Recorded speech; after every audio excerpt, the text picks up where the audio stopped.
We hope you'll like and subscribe to YouTube's Chef Marian Kitchen Confident.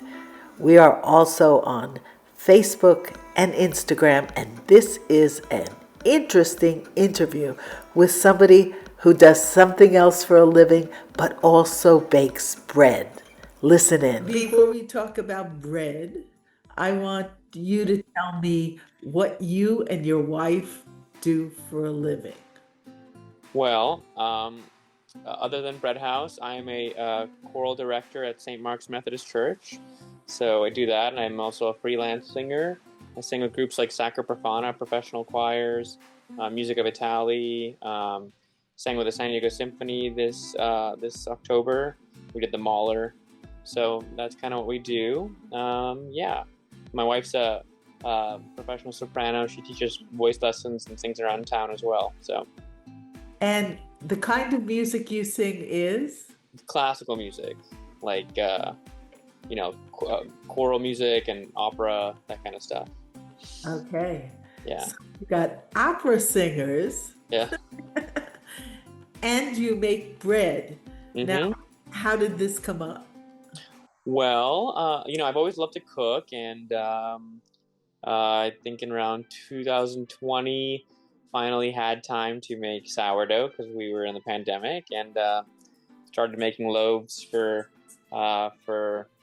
me, my roommate, my girlfriend at the time, Catherine, we weren't married yet, and even for my mom, my mom bought flour for like $20 a bag on Amazon. Remember back then, bake bread and would drop it on her door. Yeah, and that's how it started. And then there was this Russian lady on one of these Facebook groups that wanted sourdough bread, and my mom told her my son makes sourdough bread, and I was like, well, I don't make sourdough bread to sell. And so I was like, sure, I'll make her a loaf. And she grabbed a loaf, and then she posted it all over this Facebook group, and all these people wanted bread, and I couldn't keep up. So I got like a Rofco oven. It's a cottage bakery oven. What kind? It's called a Rofco. And I got a cottage bakery license and started posting all over, Facebook groups like Rancho Bernardo and Poway and Next Door, and then it kind of blew up from there. So they come to you to pick up the bread. Yeah, we bake. Yeah. What's the zip code that you're in? We're in 92129. So Penasquitas, Rancho Penasquitas, kind of just north of Mira Mesa. A couple weeks ago, I bought one of a lot of different loaves. Yeah. And I can tell you, which you already know, the bread is amazing. Talk about the ingredients, because that's what really impresses me. Yeah, I mean, my whole thing about food is to keep things, plain, organic, and back to the traditions of how we used to have bread. Nowadays, you go to get bread and it's got like 30 ingredients. It has sugars and it has fats and it's not even good sugars and fats. It's it's high fructose corn syrup, and it's not butter. It's going to be palm kernel oil or something like that. And all of our bread is made from salt, organic flour, and water. And then if we have an inclusion loaf, like a rosemary loaf, it's rosemary or cheddar cheese or jalapenos, and that's it. I mean, and so we're trying to go back to that old world tradition. And we don't use any yeast. None of our breads are leavened with yeast. All of them are naturally fermented with sourdough starter. They're not sour, but they are naturally fermented, and that's how bread used to be. All bread around the world, India, Europe, every single bread used to be sourdough. It's with the advent of brewers' yeasts and yeast packets, and that bakers started using that, and it produces a beautiful loaf and one that tastes good, but one that isn't fermented naturally, and it's not as healthy for us, and it doesn't. Naturally fermented breads are lower in glycemic, better for diabetics. They break down the phytates in grains, which are made for grains to not sprout originally, but these phytates are anti-nutrients that prevent us from taking in minerals that these grains have. And so when you don't ferment the bread over a long process, you make a delicious loaf, sure, but our bodies don't digest it. And that's why you have this big problem of everybody telling you, oh, I can't eat bread and I have gluten problems and all this and all that. Whereas my grandpa would tell you there was not one meal without a piece of bread that he ate, and I come from Ukraine where bread was just such a culture. It's like you pick up a loaf every morning, you eat it within 3 days, and it goes bad naturally. It doesn't sit on your fridge for 4 months, and it's Right. good. So, and then it's called super whole grain, but then it somehow lasts for 70 years. So it's like, that's kind of where we're trying to go back to. It's kind of crazy because some of my customers ask me, how do I store the bread? And it's just natural artisan bread. And we've gotten so back in our culture where we don't even know how to store this old world bread anymore. We're so used to having it in a bag, sliced, and it's gonna be never gonna go stale, and it's never gonna go bad. But with that comes a trade-off, that our health pays for that. So how do we store it? how do you store bread? I mean, I always tell people eat it fast, but also, if you just there's many ways you can. I always have it in paper because I think bread breeds better that way. But you could I keep my bread in a bread box.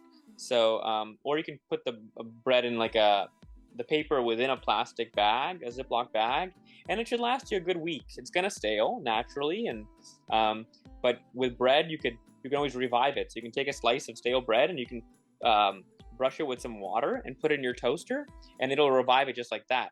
Or even the whole loaf. You can take a loaf and you can turn on your faucet and run it under the faucet and just drip off the water, and then put it in your toaster oven for 10 minutes, and it'll bring it like as if you just freshly baked it. So, That's but amazing. our grandparents would make French toast and breadcrumbs and croutons and panzanella with tomatoes and all these things and soups, because that's what bread happened to bread naturally, and it would stale, and it's a part of the process. Things go bad, and they should go bad because they're natural. And So in Italy, what they do is they take bread to thicken a soup. yeah, like ribogliata, like that soup, Tuscan soup that they make. Like they crush up the bread with tomatoes and stuff like that, and it's just the way it is. And so there's a trade-off to having things last forever. But there are still ways. Some people, like my grandpa used to do, he would cut the bread and then he would freeze it and take out a slice at a time, and that's a way to keep it fresh. So there's many ways to skin the cat, but That's actually what I did. that do Because I that bought so much bread, there's no right. way Yeah, I could eat it. I totally. gave it as gifts. Yeah, that's good. Yeah. So So the one last thing I want you to talk about is the bread with the chips. Now, I've looked for these chips, and when I've looked for them, you said something like Hershey makes them, yeah, but it's not. The quality is awful. yeah. Well, okay. So I think you're talking about the cinnamon chips. Yeah. So Yeah. they're cinnamon morsels, and we get them from a supplier. We get them from Web Restaurant. It's like a big supplier. Um, but the key is we don't have palm kernel oil in our chips. A lot of these chips are made with palm kernel oil Oh, to keep them. They last forever. But yeah. ours aren't. And basically, it's our natural sourdough, country sourdough, loaded with every single loaf gets about 150 grams of cinnamon chips, so it's just stocked full of it, and that's what makes it so delicious. It's not too sweet. It's sweet, but it's not so sweet like something It's wild. not too sweet. It's great with a cup of coffee, nice tea, a little bit of butter.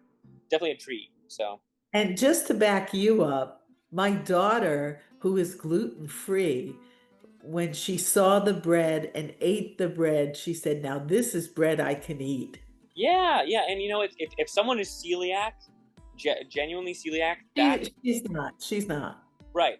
Then you can't eat gluten. But a lot of our people are saying, "Hey, I have gluten intolerances."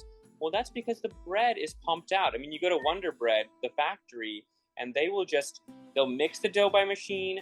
They'll bake the dough and they'll pump it out into a truck like Willy Wonka used to do. You watch those, and it's like in a couple of hours you have bread bagged in a perfect bag, ready to be shipped out to you. and that's not good for you. That's not how bread should be. The grain needs to ferment so that your body can digest it.